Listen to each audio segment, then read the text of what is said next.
सोचकर कि आने वाले वक्त में जो बड़ी क्रांति होएगी, जो कि होनी तय है, भारत जो देश है वो इतनी आसानी से गुलामी स्वीकार नहीं करेगा अब की बार। क्यों? ताजा ताजा आजाद होया है, ये तो 100 साल भी नहीं हुए हैं आजाद हुए न। और जो यह पीढ़ी है जो इस टाइम पे 40-50 की उम्र में है, 30 की उम्र में भी जो है, ये अभी पिछले 10 साल पहले तक तो आजाद थे ही। अभी पिछले 7-8 साल से ही गुलामी वाली फीलिंग ज्यादा आनी शुरू हुई है। इससे पहले तो आजादी की फीलिंग ले रखी है, तो इनका तो दम घुटेगा और ये आने वाले टाइम में इससे निकलने के लिए झटपटाएंगे। तो उस टाइम उनके पास अगर आसपास में या जब वो क्रांति शुरू होगी, अगर उस क्रांति को ठीक से मैनेज या ठीक से टैकल नहीं किया गया, तो ये लोग मतलब उस पूरी की पूरी क्रांति को वैसे ही बदनाम कर देंगे जैसे इन्होंने अभी तक के चल रहे सारे आंदोलनों को किया। यही सोच करके फिर हमने तय किया था कि भाई विध्वंस तो कोई भी कर लेगा। देखो, क्रांति करके और क्रांति के नाम पे आंदोलन करके और पिछली सरकारों को गिराना कोई बड़ा काम नहीं है। ये तो आज अगर विपक्ष के साथ थोड़ी ठीक सेटलमेंट करके ना और वो सारी फंडिंग दे देंगे, आंदोलन फिर हो जाए जैसे ये 2012 में होया था। जो अन्ना आंदोलन था वो सारा संघ और बीजेपी द्वारा प्रायोजित था। सारे चैनलों को अडानी का पैसा गया था लाइव चलाने के लिए। तो क्योंकि कांग्रेस को बदनाम करना था, विकल्प के तौर पर खड़ा होना था। एक केजरीवाल खड़ा कर दिया, एक ये खड़ा कर दिया पैरेलल में कि कांग्रेस ने लानी, जहां बीजेपी कमजोर होएगी वहां उसके लिए केजरीवाल खड़ा कर देंगे। रामदेव का आंदोलन था, चाहे अन्ना का आंदोलन था, दोनों आंदोलनों में देश की जो जनता थी उसकी ये फीलिंग थी कि भाई बस इसी सरकार ने इनका घेर लो और देश बच जाएगा। अगर आप आज का हालात देखोगे ना, आज इस टाइम पे आज भी ये हालात हैं कि देश के लोगों को ऐसा महसूस हो रहा है कि बस या सरकार ने बजा दो, देश बच जाएगा। कोई बड़ी आ जाएगी। अच्छा, ल्यावे किसने, वो किसी ने नहीं बेरा। लाना कौन है, कैसे है, किस मुद्दे पे लाना है, वो किसी को भी नहीं पता है। ये बहुत बड़ी विडंबना है। मैंने दिक्कत ना रोटेट नहीं करी इसकी स्क्रीन।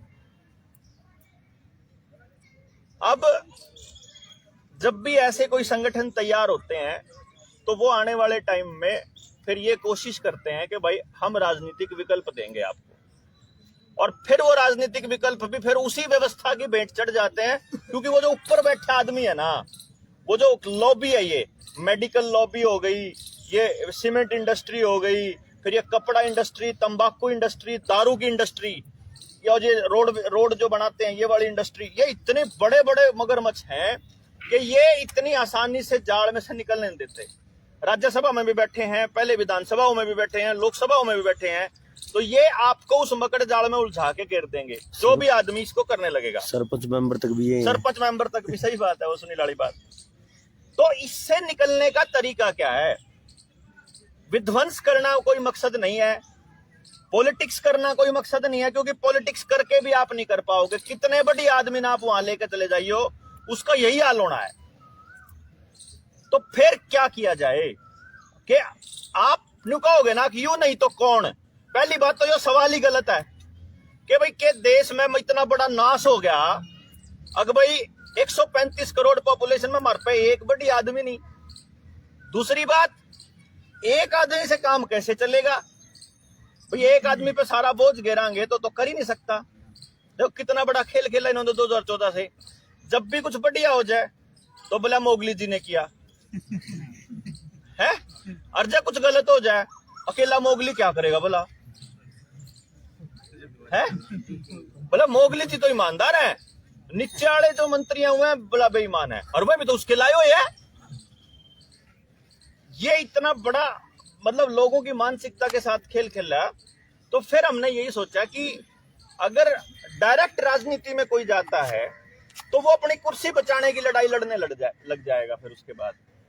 तो इससे बचने का तरीका, एक ही तरीका बचा हमारे पास कि जो स्टेक होल्डर है, जो इस देश का मालिक है, असली मालिक जनता, लोग, उनको इस बात का एहसास दिलाया जाए कि तुम मालिक हो, और ये जो नेता हैं और ये जो अफसर हैं ये नौकर हैं। अब आप तीन लोगों ने 40-50 साल में एक व्यवस्था बनाई कि इलेक्शंस जो हैं वो पैसे से लड़े जाएंगे, प्रधानमंत्री मुख्यमंत्री बनने की लॉबिंग ऐसे करी जाएगी, मंत्री बनाने की लॉबिंग ऐसे करी जाएगी, ठेके दिलाने की प्रथा ये होगी, ठेका मिल जाएगा तो फिर इंजीनियरों की, सुपरिटेंडिंग इंजीनियर की, फलाने की, ढिमके की, नेता का फिर ठेका कितना होगा, पुलिस वाले चालान काटेंगे तो मंत्रियों तक हफ्ता किस तरीके से जाएगा।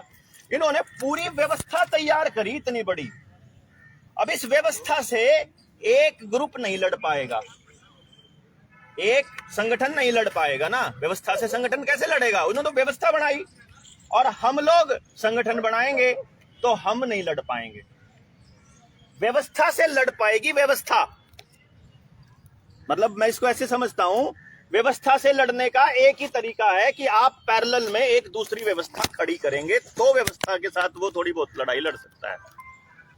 तो इसलिए फिर हमने ये सोचा कि उन संगठनों से बात करके देखते हैं जो संगठन इस कॉन्सेप्ट पे काम कर रहे हैं।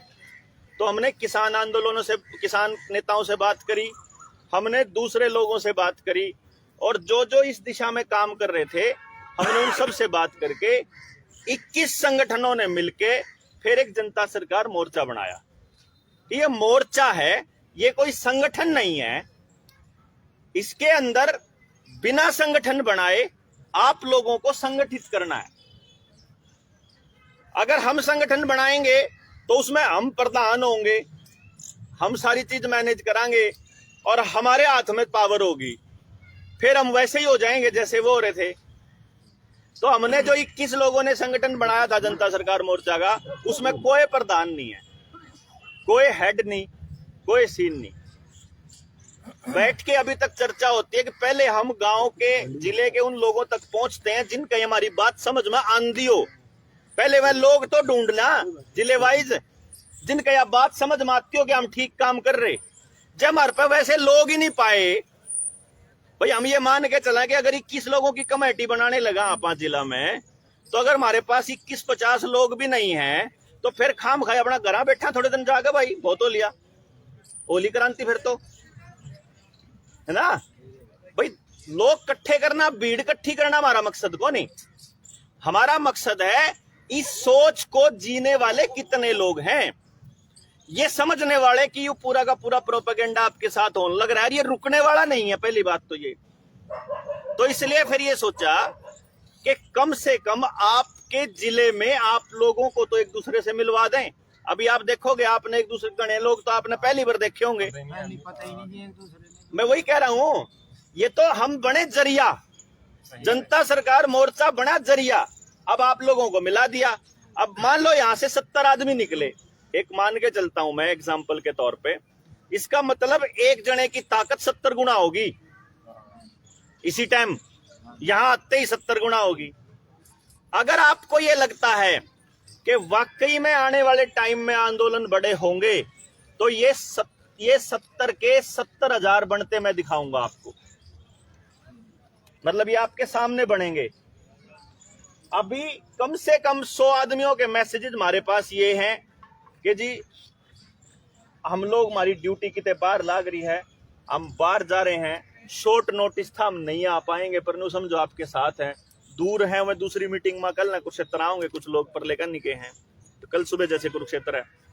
मैं ये कह रहा हूं कि हम ज्यादा नहीं, सिर्फ इतना मानो कि एक जिले में अगर हमारे पास 200 आदमी हैं, अगर टोटल 22 जिले हैं, 22 जिले, तो 4400 आदमी हो गए। और बहुत लोग ऐसे हैं जो अभी इंतजार कर रहे हैं। हम ये मान के चलते हैं कि अगर स्टेट की कोई मीटिंग बुलाते हैं, हम 5000 आदमी हो जाए।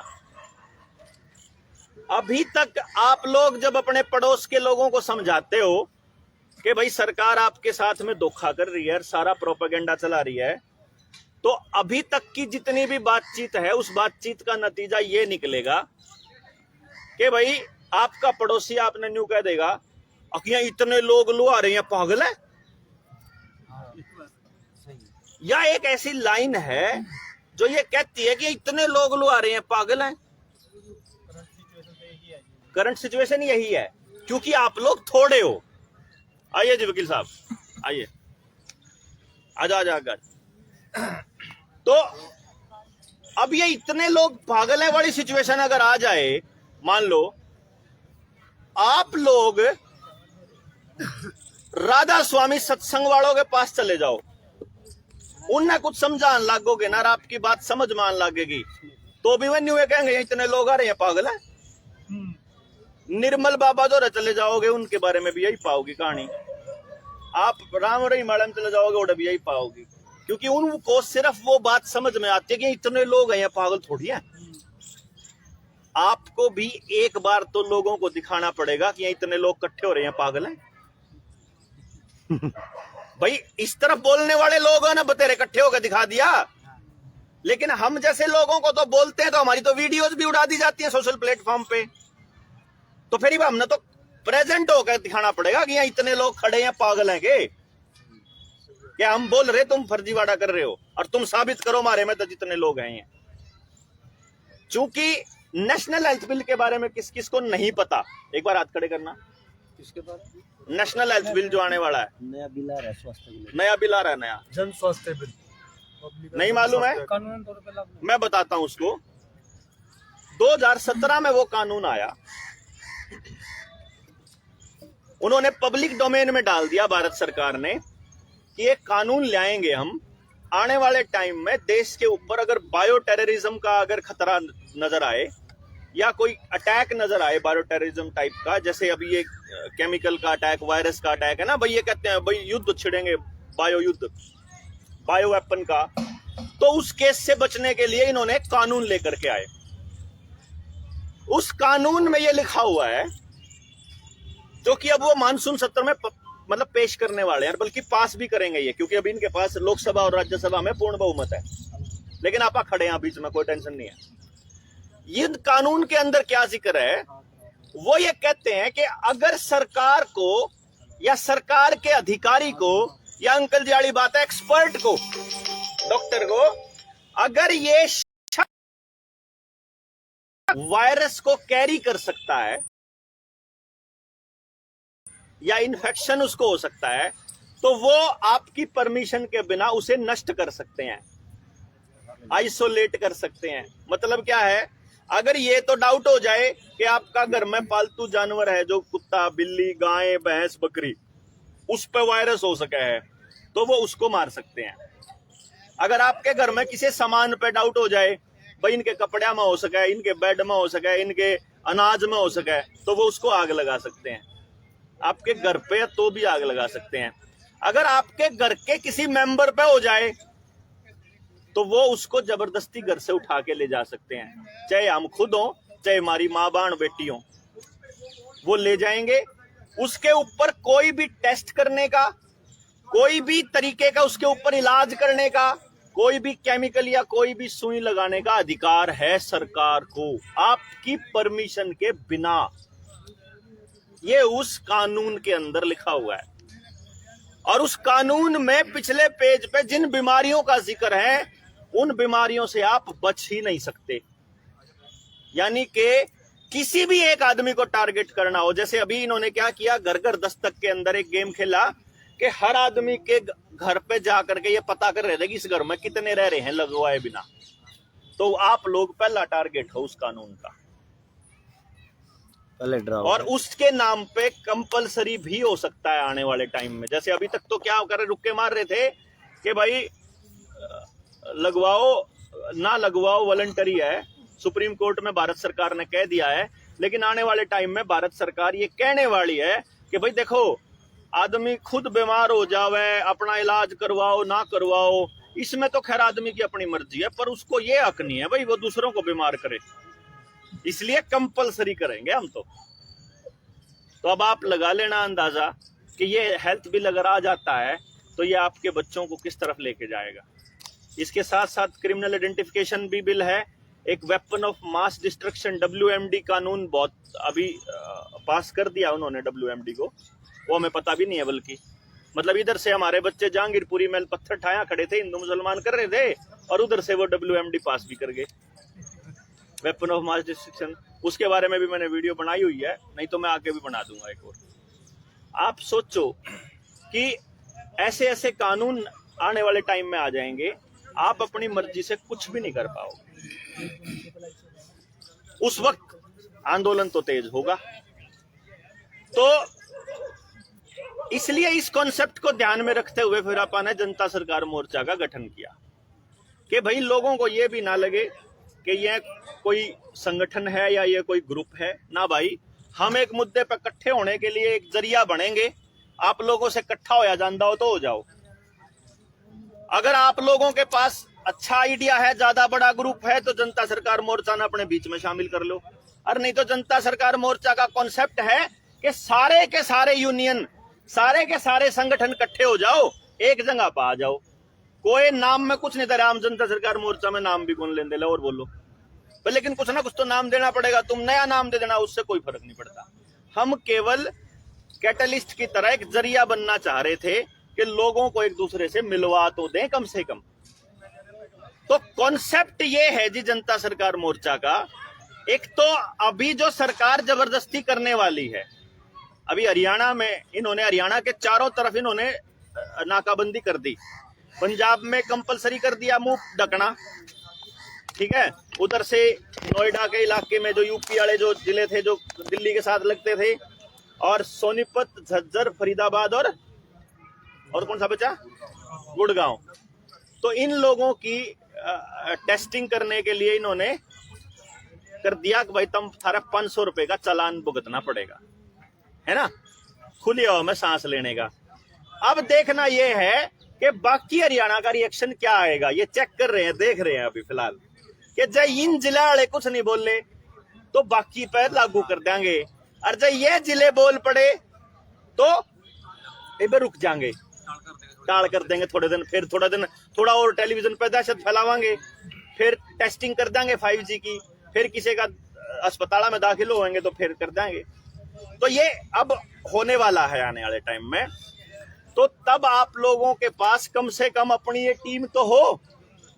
तो हम ये मान के चलेंगे कि भाई अगर आप बता देना, आप अगर जनता सरकार मोर्चा के साथ नहीं हो तो अभी बता देना भाई आप आए थे मीटिंग फलाने के गए थे, मीटिंग अटेंड कर ली, अरे अपनी जयराम जी की, मारा को थारी बात समझ में आई।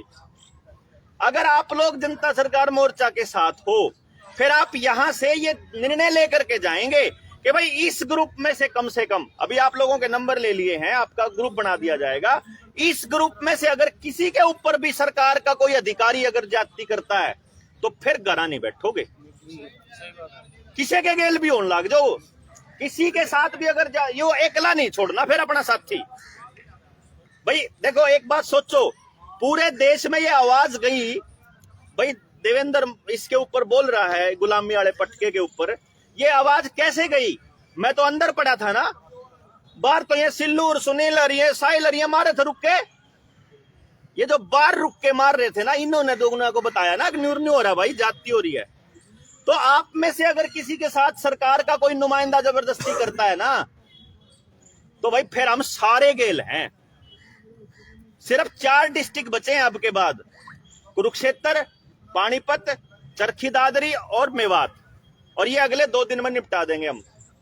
कल निपटा देंगे कुरुक्षेत्र और पानीपत, परसों चरखी दादरी और झज्जर, और अगले दिन मेवात खत्म करके संडे में पूरा हरियाणा हो चुका होगा।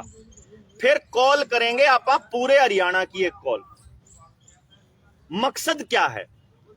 मकसद ये है कि देखो, एक तो जो ये मुंह के पट्टे वाला चलान है, यो इनका हमारे में तो कोई नहीं पे करेगा, ठीक है ना।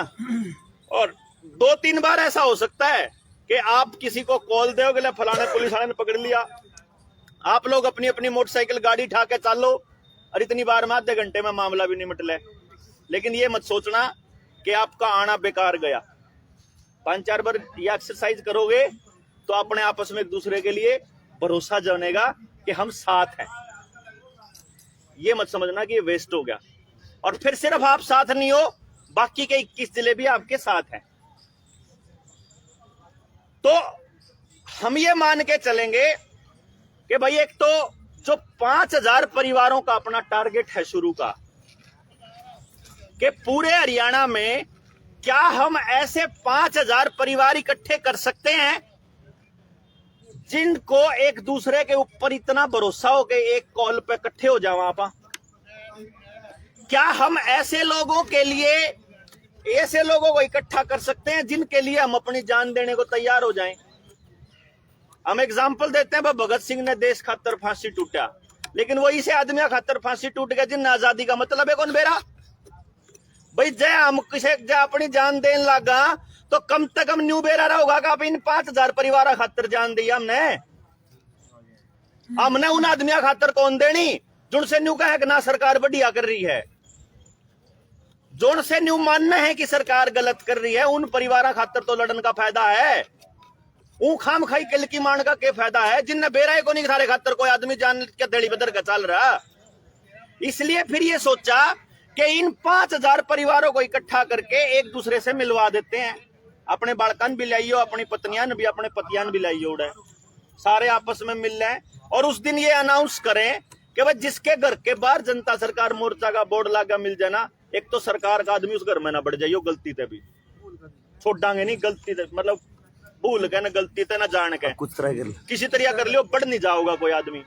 नंबर 2, अगर इन 5,000 परिवारों में से किसी को भी कुछ होता है, या तो जेल हो जाए, या एक्सीडेंट में मारा जाए, या ये गोली मरवा दें, या ये कोई षड्यंत्र कर दें, तो किसी के साथ भी कुछ हो जाता है तो उसके परिवार को कल्ला नहीं छोड़ना।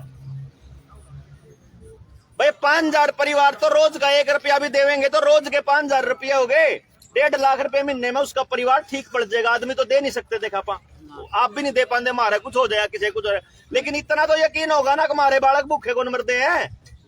तो ये 5,000 परिवार एक दूसरे के हाथ से हाथ बांध के एक दूसरे को मजबूत करेंगे।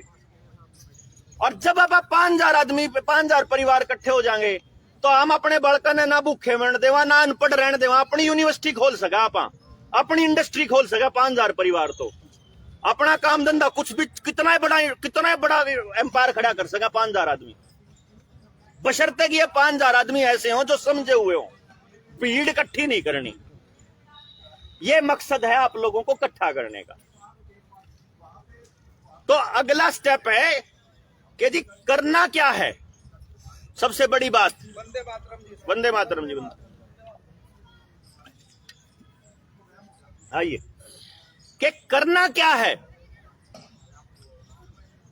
करने के लिए सबसे पहला काम करना है, अब से आज के बाद से इमीडिएटली शुरू कर देना है। और मैं ये मानता हूं आज जो सरकारों की स्पीड है हमारे पर कुचलने की, हमारी गर्दन कुचलने की, उस हिसाब से आज आपके लिए कोई और काम जरूरी नहीं होना चाहिए। इसके अलावा अपना फोन निकालो, पहला नंबर जिसका सेव है उस दौरे फोन मिलाओ। हाँ भाई, अमन या जो भी ये शुरू हुआ है, अरे न कहिए रहा, थोड़े से शांत हो गए ताऊ, थोड़े तेज रुक के मार ले अपने आप से। अरे हम तो रुक के मारनी है तो खाली बैठे हैं।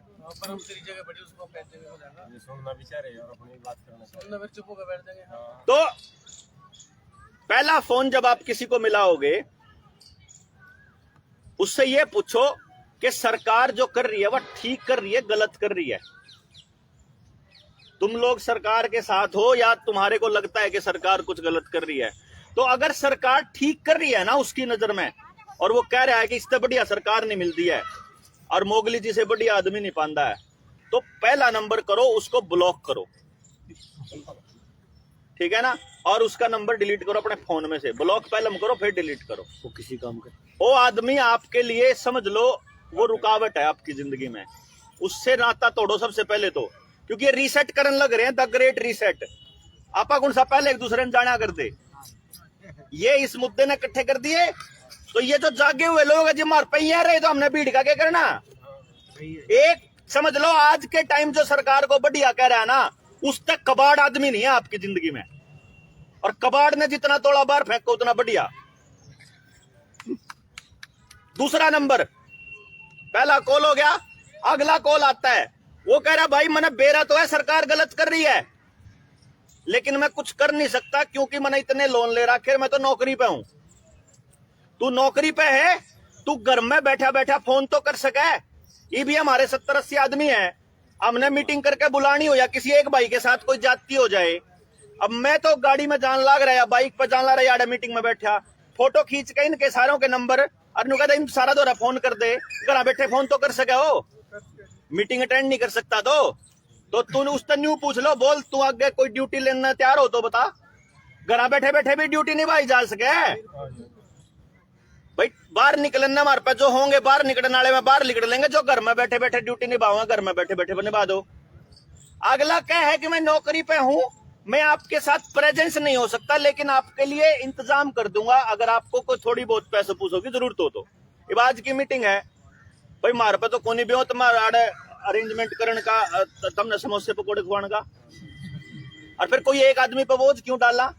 तो जो आदमी हमारी मीटिंग में आ नहीं सकता नौकरी के चक्कर में, भाई तू हमारा अरेंजमेंट कर दे रुकने का, भाई आप हमारी मीटिंग का अरेंजमेंट तू कर दे, या कुछ भी जो भी मतलब हमारे को ठीक लगे, कहने का मतलब समझे ना, मतलब हमें हर चीज की जरूरत पड़ेगी। अब आने वाले टाइम में हम ये सोच रहे थे कि जड़े जड़े मोदी जी ने, मोगली जी ने ये लगवा रखे हैं, पोस्टर बैनर लगवा रखे हैं कि इतने करोड़ लोगों को मुफ्त वैक्सीन मुफ्त ला रखी, तो हम नहीं सोच रहे हैं कि जनता सरकार मोर्चा एक 12x12 का बोर्ड लेकर खड़ा होएगा, भाई मार पे लोआने के तो किराया देने का तो ब्योत को नहीं, पर हमारे 2 आदमी अपना बोर्ड अपना बैनर लेकर तड़की खड़े हो जाए, 2 घंटा दो, 2 घंटे फिर अगले आ जाओ, 2 घंटे अगले आ जाओ, शाम तक खड़े रहो, तो 2 घंटे की ड्यूटी में, और एक बोर्ड पे लिख रहा होगा या फ्री को नहीं 300% टैक्स डीजल पे देने लग रहे हो, और इतना रुपये की सब्जी खान लग रहे, इतना रुपये का खान लग रहे हो, उस बोर्ड के तले दूसरा बोर्ड मारा होगा, जनता सरकार मोर्चा असली बताओगा थारी के फरियर के हो है, जड़े जड़े उसने बोर्ड ला रहा के बराबर हमारा बोर्ड एक पाओगा, जानकारी असलियत बताता हो यार, जानकारी यार वो सब तो महंगा जानकारी ठीक है ना जी। तो ये इस तरीके का वो बोर्ड बैनर छपवाने खातर भी हमें पैसे चाहिए है, तो हमारे पास तो को नहीं है, लेकिन जब वो लोग अगर जो दूसरे नंबर वाला आदमी है जो कह रहा है कि आपको आर्थिक सहायता दे देंगे तो उसको तो ले लेंगे भाई। हमने अभी तक किसी से कोई पैसा नहीं लिया, इसलिए नहीं लिया कि जब तक हमारे पास स्टेट में 5 आदमी ना हो और डिस्ट्रिक्ट में 3 आदमी ना हो जो इतने हार्डकोर ईमानदार हो कि किसी के रुपये ने न्यू नहीं दे भाई, बलारा ने कहा दिए 50 रुपए, क्या करेगा 50 का, पब्लिक का पैसा तेरे समस्या खातर को नहीं है। अगर इतना कहने वाले आदमी नहीं होंगे तो फिर पैसा लेने का कोई फायदा नहीं, किसे पता। तीसरे नंबर पे एक बंदा कहा भाई बहुत गलत कर रहा, मैं तो टोंदा ही फिर था यार, कोई मिलते बोलने वाला बता के करना है, उसका भी लिख लो। ऐसे करके आप अपने फोन की लिस्ट में अगर 1000 आदमी हैं तो मुझे नहीं लगता कि 10 आदमी भी नहीं होंगे, 10 तो होंगे।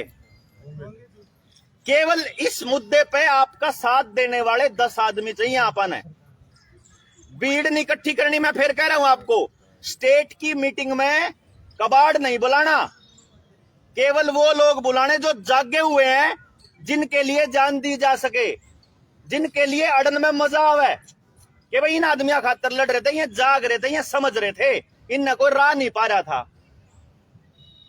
तो हम बोल लेंगे भाई।